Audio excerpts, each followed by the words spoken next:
Just got done shooting the unboxing video for the CYC. Hey, how can I help you? Hey man, I'm looking to convert my bike to electric, and I heard you guys are the go-to guys for conversions, so if you can help me out. Yeah, definitely. You came to the right place. I got just the thing for you. I'm gonna hook you up.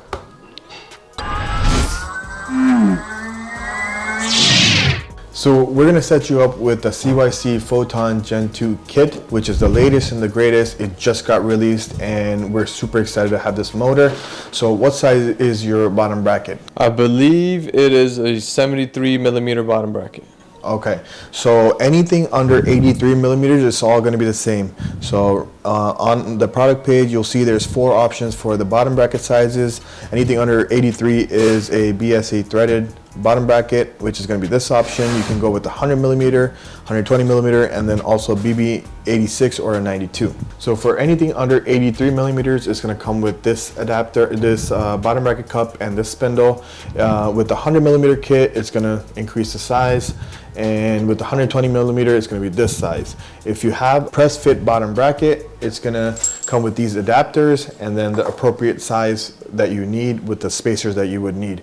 If you ever decide to upgrade your kit to a BB92 or 100 millimeter or 120 millimeter, if you upgrade your bike and you want to take your kit with you, you can absolutely do that. You would just need to purchase bottom bracket adapter kit, which would consist of a spindle and the bottom bracket cup of the appropriate size. All right, so the next thing you have an option to pick is the display. You could go with the SW102 display or an Intuition display. Which would you like?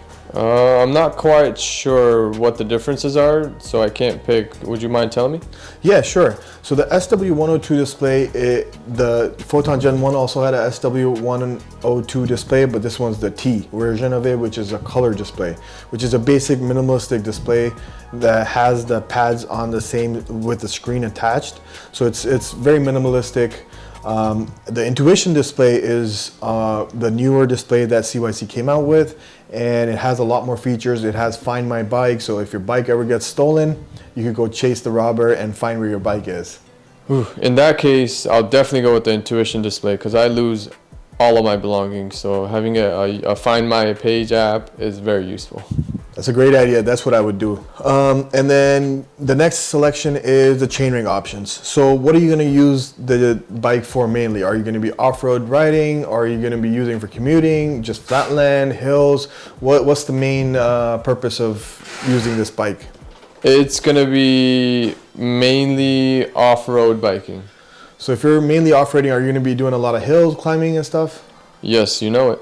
Okay, so in that case, you want to go with the smallest chainring. There's 5 options currently, and there's rumors that there's going to be smaller chainrings. So the smaller the chainring, the better it is to climb hills, but you're giving up on top speed, so you're going to have lower top speed. But since you're going to be doing a lot of off-roading and mountain biking and climbing hills, you want to go with the smallest size chainring.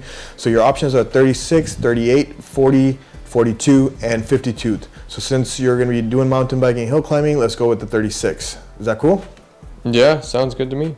Okay, so for your next option, you have to pick a throttle. You don't have to use one, but even if you don't want to use it, it comes with a kit. So, I mean, I would suggest just go ahead and pick one.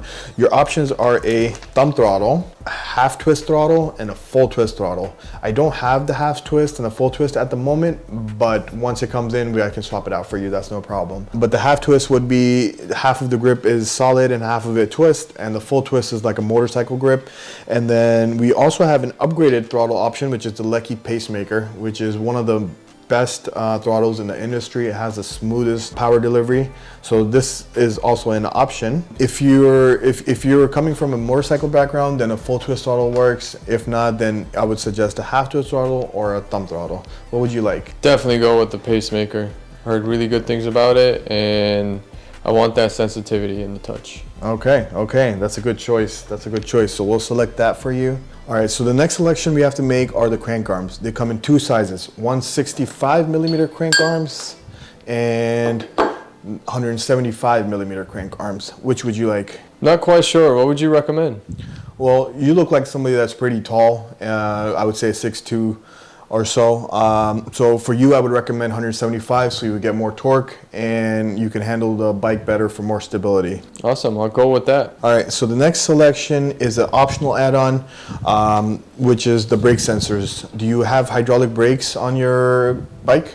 Definitely. Okay. So even if you did have mechanical brakes, you can still use these hydraulic brakes. They're basically a magnetic sensor. They go on your lever.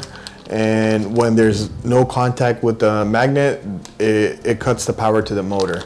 So it does make the bike safer, and so you're not like pedaling or activating the motor while braking at the same time. So would you like to go with that option? Absolutely, yeah. Okay, good. And when you get the brake sensors, you're automatically going to get a 1x4 wiring harness. If you didn't go with the brake sensors, you will get the 1x2 wiring harness, which only has 2 plugs for the throttle and the display. So you get the 1x4 wiring harness. The next item is headlights. Do you ride your bike at night sometimes? Yeah, sometimes, not a lot, but yeah. Okay, so these are one of the brightest headlights you can find, and they're plug and play with our battery. You just plug it in between the motor and the battery and mount it on your handlebar, and you're good to go. So did you want me to throw one of these in there? Yeah, if it's that easy to use, definitely. Okay. Next option is a 1x1 wiring harness. So these are used if somebody wants to have a throttle-less setup and just with the display. So it's literally just one harness going from the main wire harness to the display. That's all it is. That does make the bike cleaner, but then you lose the throttle. So I think we're gonna skip that option since you already picked brake sensors and display. We do have some extension cables. These are generally needed for people that are converting recumbent trikes or anything like that to extend like the speed sensor, the peripherals. But in your case, on a standard bike, you don't need any extension wires. Okay, less the better. Yeah, so it'll be a much cleaner setup. As far as e-bike chains, I don't know how old your chain is, but I do recommend getting a new chain. These are KMC E-Series chains, and they are much stronger. If your bike has a decent chain, leave it, and then you can always upgrade that later. But if it's an old chain, I would say, you know, if you're on the trail, I don't want you to snap your chain and then you're done for the day riding, right? So if you just get a better chain up front, then you don't lose your day of riding, right? Because it does happen pretty often. If it's an older and like weaker chain, I would recommend going with a chain. Yeah, you could definitely throw that in there, you never know. Okay. Do you know how many speeds you have? 8, I believe. 8, okay. So it comes in 8, 9, 10, 11, 12, so we can accommodate anything. So I'll throw in an 8-speed chain. And for your battery, we have a bunch of battery options. You have a hardtail bike, so I would recommend going with, I don't know if you want to go with like a lot of power or if you want to go with something that's less power, because this motor can handle 72 volts. Which means it'll be putting out almost 3,000 watts of power if you want to go with that option, because I believe your bike does have that capability. Yeah, I want to max out, definitely. Okay, that's what I would do as well. And then you can just add it to cart, and we have your order ready to go. All right, I got your order ready. There you go. Thank you so much, man. Thank you for the help and the insight. I can't wait to build this. Absolutely. Do you need any help building it? Heck yeah, man. I have no idea what I'm doing. Okay, I got you. We're gonna build this thing right now and take it out for a ride. Stay tuned for the next one.